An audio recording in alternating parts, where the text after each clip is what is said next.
Operation सिंदूर के बाद भारत और पाकिस्तान अब ऑपरेशन बासमती के लिए कमर कस रहे हैं।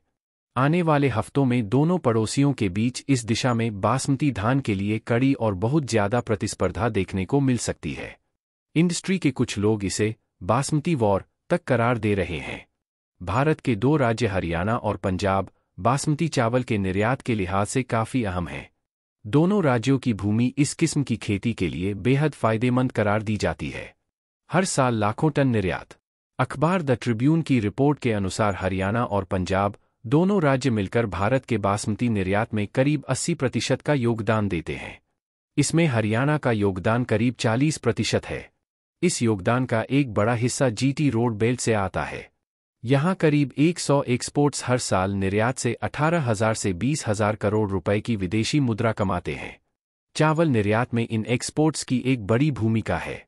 All India rice exporter federation AIREA के पूर्व अध्यक्ष विजय सेतिया के हवाले से अखबार ने बताया कि हाल के तनाव के बाद भारत ग्लोबल मार्केट में अपनी हिस्सेदारी बढ़ाने के लिए अच्छी स्थिति में है।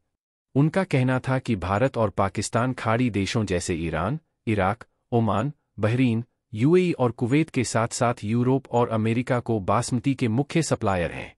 सेतिया का कहना है कि अब जबकि भारत ने सिंधु जल संधि को खत्म कर दिया है, तो पाकिस्तान के सामने एक बड़ी चुनौती है।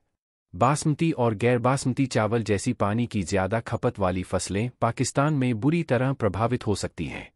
लेकिन इससे हरियाणा, पंजाब और राजस्थान के किसानों को फायदा होगा, क्योंकि जल संसाधनों को घरेलू कृषि के लिए मोड़ दिया जाएगा।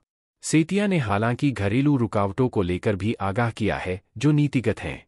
पिछले साल न्यूनतम निर्यात मूल्य MEP लागू करना भारतीय निर्यातकों के लिए झटका था। इससे अनजाने में पाकिस्तान को बढ़त मिल गई थी। भारत में बेहतरीन गुणवत्ता वाले बासमती का उत्पादन होने के कारण हमें वैश्विक बाजार में अपनी बढ़त को बनाए रखना चाहिए। वहीं भारत की आक्रामक कूटनीतिक पहुंच, जिसमें सांसदों के प्रतिनिधिमंडलों का कई देशों में दौरा भी शामिल है, इसमें काफी महत्वपूर्ण भूमिका निभा रही है। सेतिया की माने तो ये प्रतिनिधिमंडल आतंकवाद में पाकिस्तान की भूमिका को उजागर कर रहे हैं। इस मजबूत कूटनीतिक रुख का पाकिस्तान की अर्थव्यवस्था पर असर पड़ सकता है, जिससे भारतीय चावल निर्यातकों के लिए नए अवसर पैदा हो सकते हैं। AIREA के अध्यक्ष सतीश गोयल की माने तो भारत ने चावल निर्यात में असाधारण सफलता देखी है। उन्होंने कहा, भारत ने पिछले वित्त वर्ष में 60 लाख टन से ज्यादा बासमती का निर्यात किया, यह अब तक का सबसे अधिक है। साल 2023 से 24 में हमने 5.2 लाख टन का आंकड़ा छू लिया। इस साल हमें पिछले सभी रिकॉर्ड तोड़ने की उम्मीद है। उन्होंने बताया कि पाकिस्तान का निर्यात करीब 1 लाख टन है।